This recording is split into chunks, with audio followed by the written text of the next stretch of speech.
Boa noite, irmãos. Boa noite a cada um de vocês que está nos assistindo. Eu agradeço a Deus pelo privilégio, a honra de poder compartilhar da palavra de Deus com cada um de vocês neste momento. Realmente é um grande privilégio que Deus me concedeu nesta noite. E eu sou grato a Ele. Esta noite nós iremos falar sobre um tema especial: a graça salvadora do nosso Senhor Jesus Cristo. E eu considero esse um tema muito importante e talvez um dos principais da palavra de Deus. Então eu considero que este dia, esta mensagem é extremamente importante para todos nós. Gostaria de lembrar também que no dia de amanhã, todos vocês, nós estamos lembrando e comemorando o Dia das Mães, que também é uma data importante pelo que representa as nossas mães a cada um de nós. Então, antes de dar início ao estudo da Palavra de Deus, eu gostaria de saudar a todas as mães que estão nos assistindo, em especial, é claro, a Dona Rosa, minha mãe. Um beijão, minha mãe, um beijão no coração, que vem do fundo da minha alma um sentimento de gratidão por tê-la em todos os dias da minha vida, cuidando-me, protegendo e me educando. E por falar em educação, a palavra de Deus, ela se utiliza desse sentimento especial que une pais e filhos, esse relacionamento entre pai, mãe e os seus filhos, como um amor genuíno, para comparar ou expressar o amor e o desejo que Deus tem de um relacionamento conosco. Em momentos como esse, em dias difíceis como esses que estamos vivendo, em que muitos de nós, a grande maioria, precisa ficar em quarentena nas suas casas, preocupados, estamos todos ansiosos em relação às coisas que estão ainda por vir, por acontecer por causa da pandemia, e isso nos deixa um tanto quanto aflito. É importante lembrar que nós temos um Deus que se coloca na condição de família, de pai, cuidador e protetor de cada um de nós. E esse sentimento que existe tanto da parte de um pai para com o filho, como até de uma mãe para com o filho, ele é expresso na palavra de Deus de uma forma maravilhosa. Seria inconcebível e até inexplicável para a grande maioria de nós pensar numa mãe que venha a abandonar os seus filhos. Infelizmente, na nossa sociedade existem pessoas que são capazes de tal maldade, mas nós sabemos que o sentimento genuíno de uma mãe jamais deixaria o seu filho padecer ou sofrer, faria tudo pelo seu filho, inclusive até daria sua própria vida por amor aos seus filhos. E a palavra de Deus usa esse exemplo numa determinada ocasião para dizer que Deus não lhe desampara e que Deus jamais deixará você sem o seu auxílio, sem a sua proteção e sem o seu cuidado. Mesmo que muitas vezes as dificuldades desse mundo, mesmo que em alguns momentos as aflições, as tribulações desta vida possam levar você a pensar que esteja sendo abandonado por Deus. A palavra de Deus nos diz que ainda que uma mãe pudesse fazer tal coisa, esquecer do seu próprio filho, ainda que uma mãe viesse do seu filho esquecer, o nosso Deus jamais se esquecerá de nós. Nós estamos falando de uma situação quase que improvável ou impossível, uma mãe esquecer-se de um filho.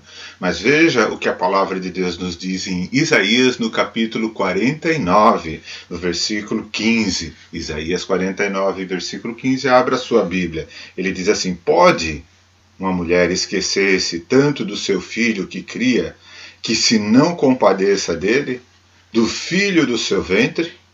Mas ainda que esta se esquecesse, eu todavia me não esquecerei de ti.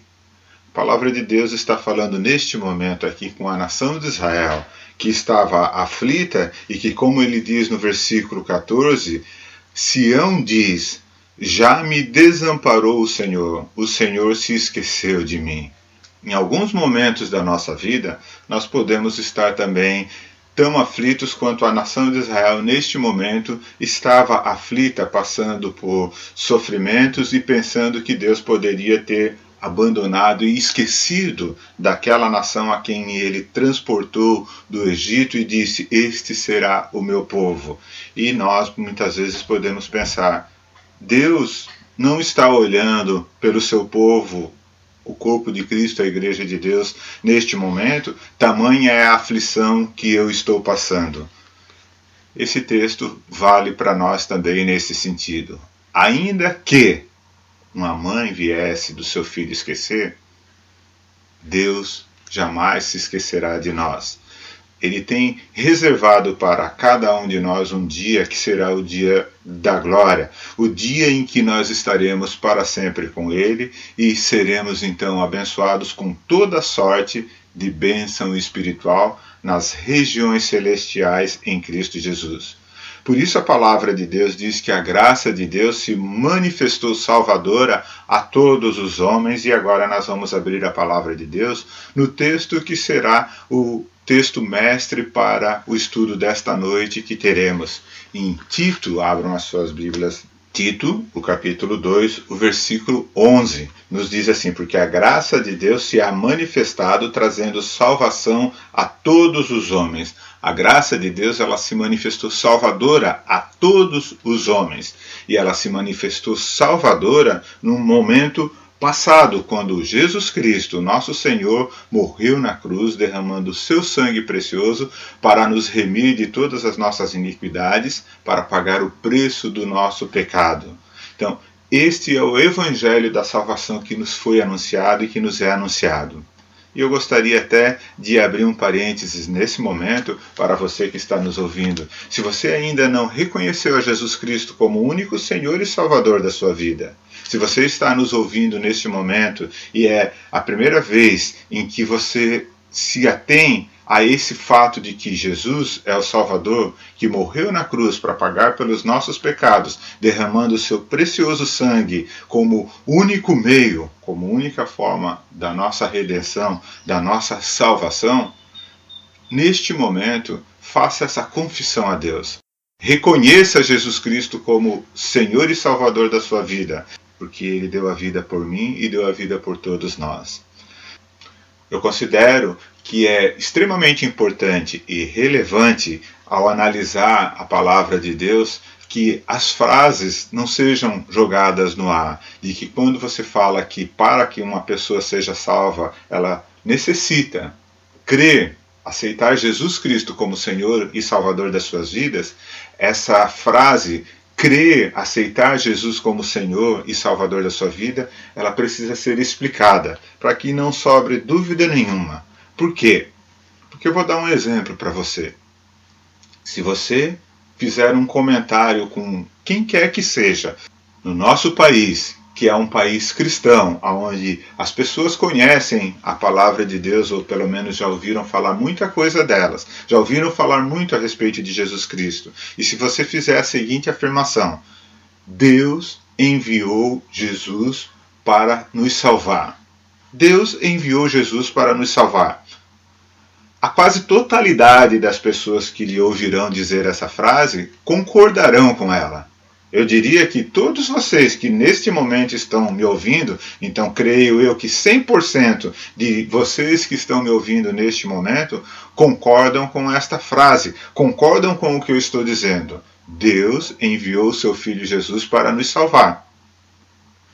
Só que a frase em si, ela precisa ser analisada porque cada palavra desta frase pode ter um significado distinto e diferente para cada um dos que estão nos ouvindo. Para cada um de vocês, essa frase pode ter significados e sentidos diferentes que podem fazer com que nós caiamos no que o apóstolo Paulo chama a atenção dos coríntios num determinado momento, quando ele ressalta o evangelho que ele pregou entre os coríntios, e o qual eles receberam, no qual eles estavam perseverando, dizendo: este é o evangelho que eu preguei, no qual vocês perseveram e pelo qual vocês são salvos, a menos que tenhais crido em vão. E crer em vão pode significar ouvir esta frase que eu acabei de dizer, que Deus enviou seu Filho Jesus para nos salvar, mas não entendê-la corretamente. Porque a análise de cada palavra desta frase pode trazer significados diferentes para cada um de vocês. Quando ele fala aqui, Deus, quem é esse Deus? De que Deus estamos falando? Muitas vezes, para cada um de nós podemos ter uma imagem, um conceito de Deus diferente. De que Deus nós estamos falando? Existem muitas denominações, muitas religiões, muitas instituições nesse mundo que estão pregando e falando e anunciando deuses que parecem ser opostos uns aos outros. Então, de qual Deus a frase que todos nós estamos concordando unanimemente como sendo verdadeira, de qual Deus ele está falando? Esse Deus enviou seu Filho Jesus. Quem é Jesus? Quem é Jesus para você? O que Jesus representa para a sua vida, e será que esse Jesus no qual nós estamos crendo e estamos anunciando é o Jesus da Bíblia, que foi enviado por Deus? E esse enviar por Deus significa exatamente o quê? Porque a palavra de Deus diz que o próprio Deus, o Verbo, se fez carne e habitou entre nós. Então, esse Jesus que habitou entre nós é o próprio Deus para você, que deixou a sua majestade e glória do ser Deus e se humilhou habitando entre os homens para nos salvar? E a palavra salvação significa o que para você? Porque muitos de nós estamos também interpretando errado essa salvação que vem da parte de Deus.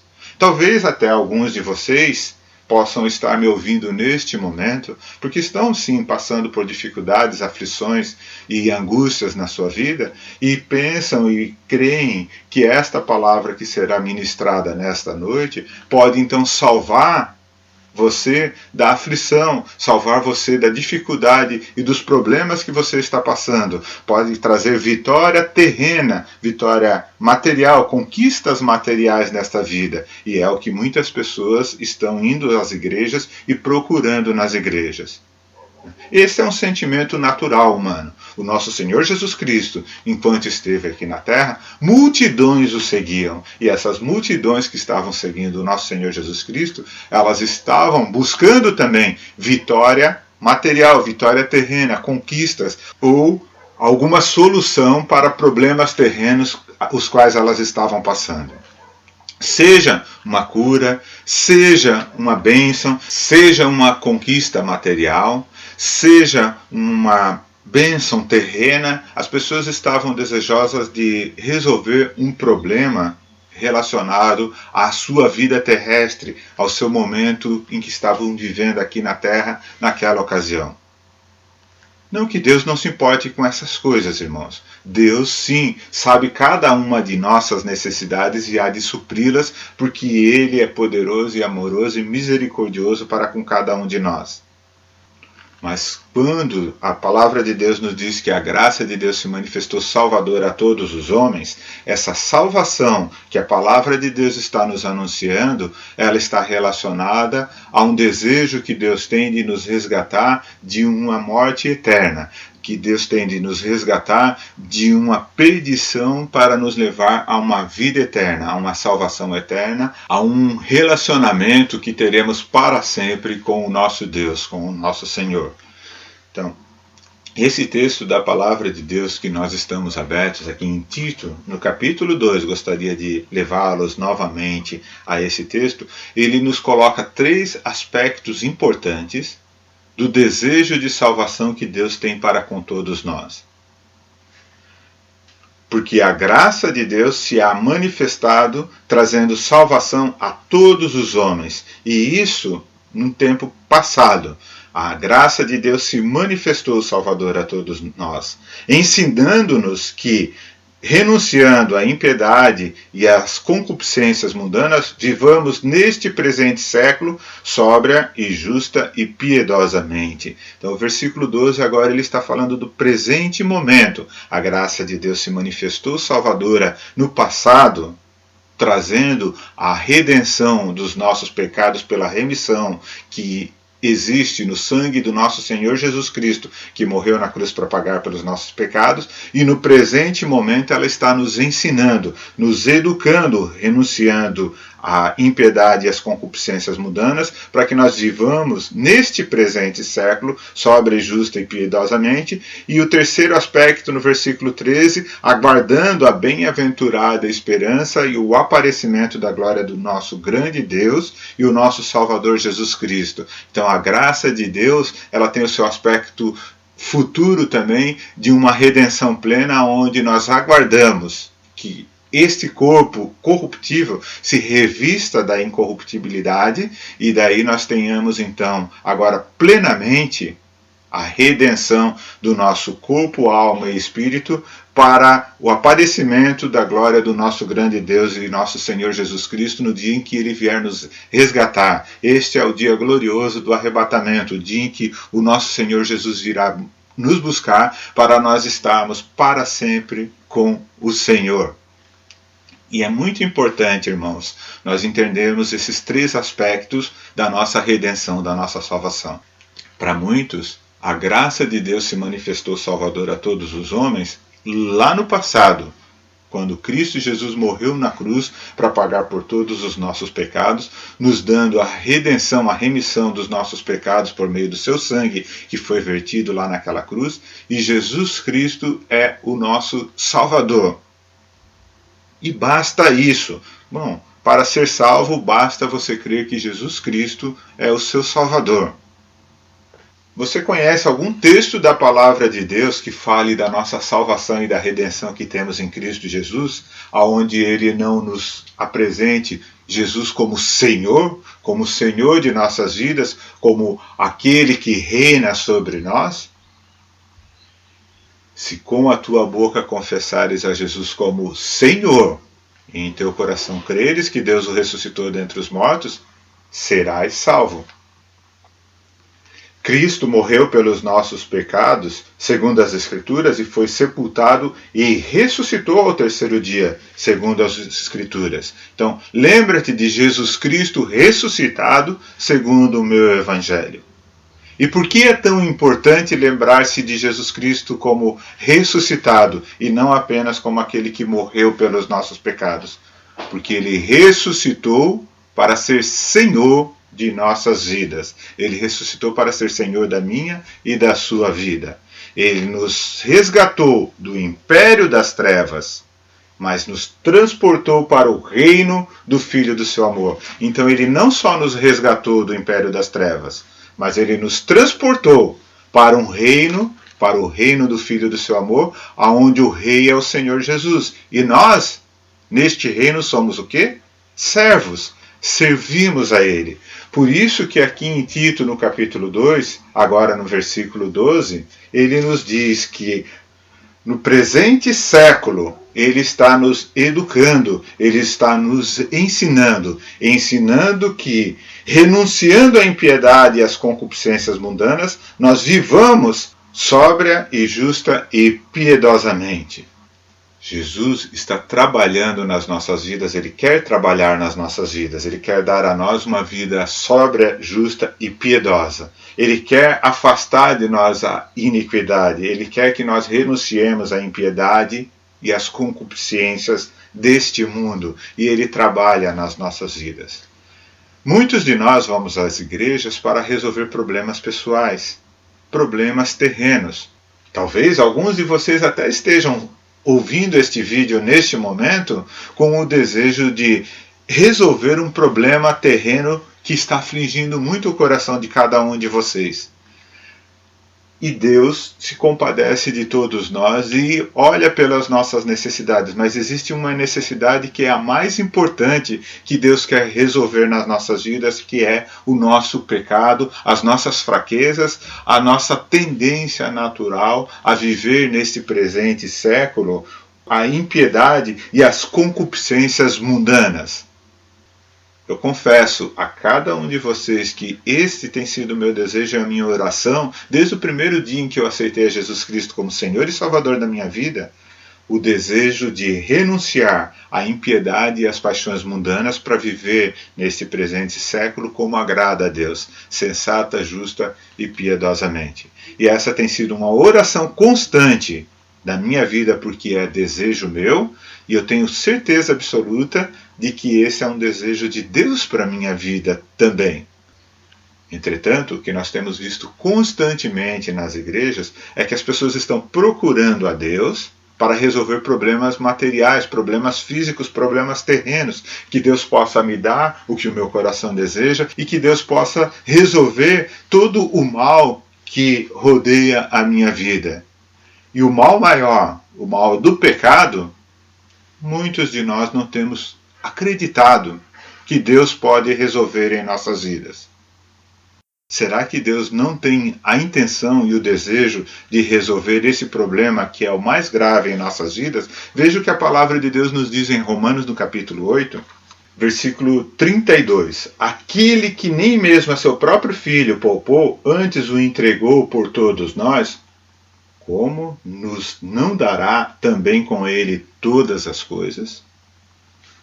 A palavra de Deus fala que aquele que não poupou o seu próprio filho, antes por todos nós o entregou, não nos dará em Cristo, com Cristo, todas as coisas?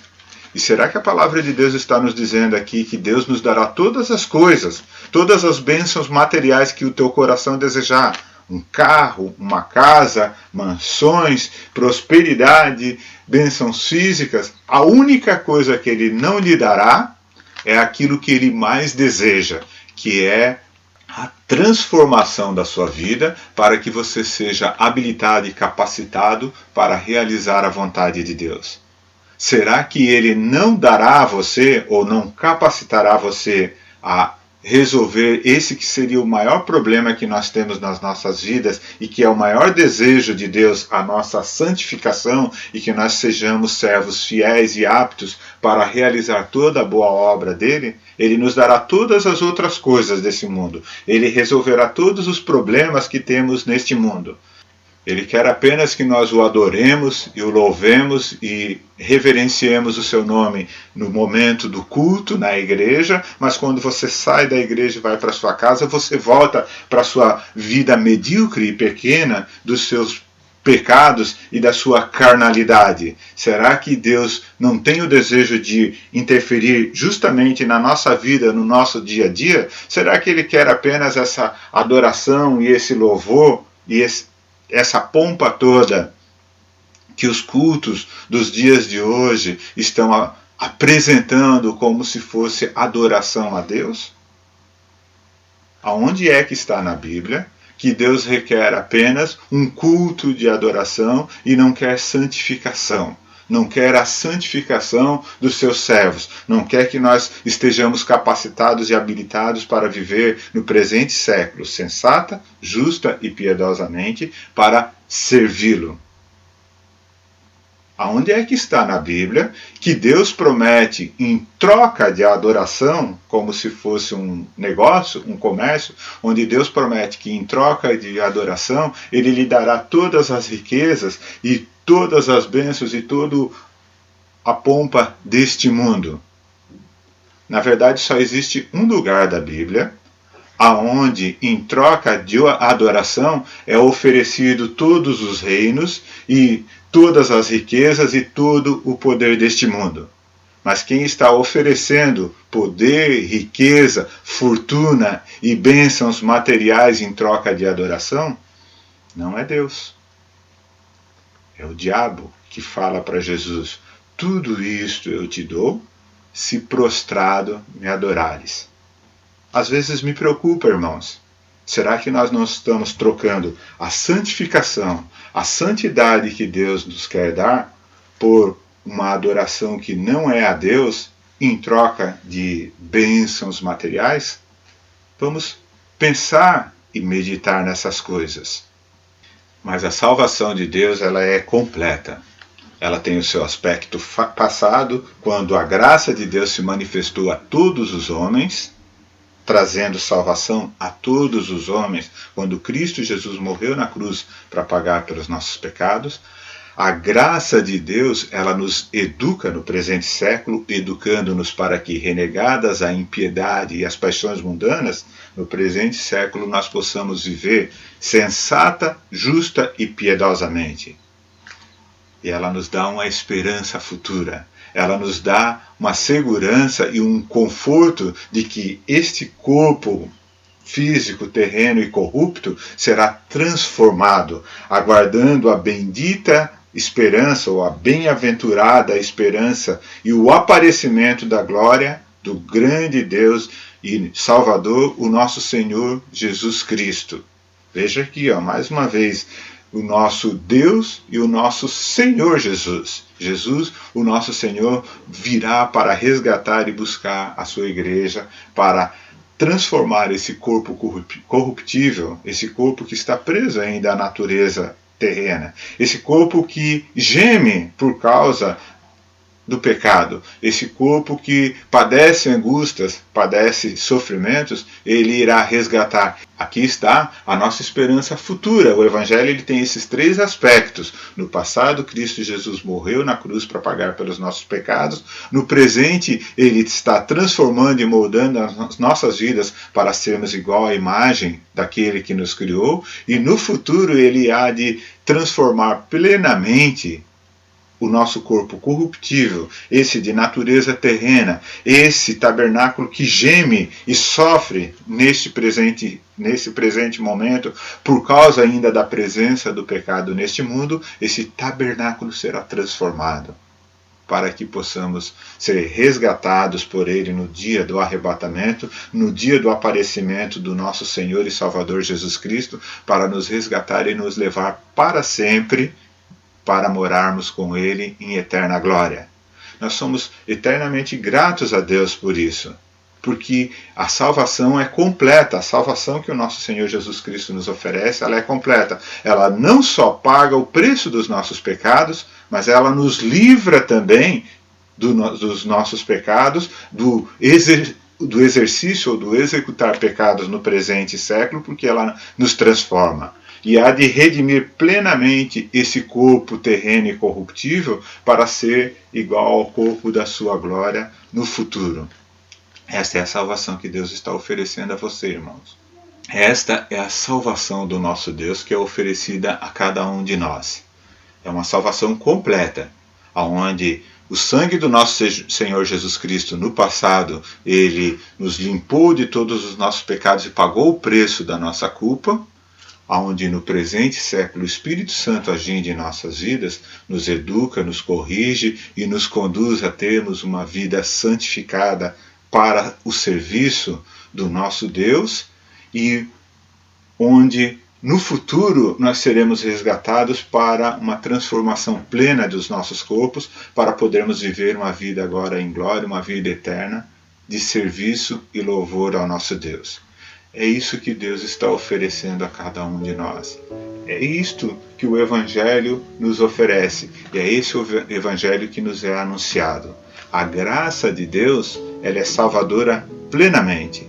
Por isso, mais uma vez, antes de encerrar, eu gostaria de convidar você a aceitar a Jesus como Senhor e Salvador da sua vida, a confiar a sua vida a Ele, a crer que Ele morreu pelos seus pecados, a crer que Ele é capaz de transformar a sua vida no presente século, a crer que você pode ter a esperança de que um dia você será resgatado para ser levado aos céus, ao encontro do nosso Senhor nos ares, e assim estaremos para sempre com o Senhor.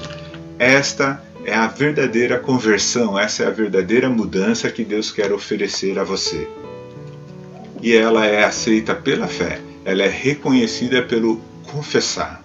Confesse a Jesus como Senhor e Salvador das suas vidas. Creia nele e você poderá ter a certeza de que estará com Ele na eternidade. Amém? Obrigado pela oportunidade, irmãos, e que todos tenham uma excelente semana.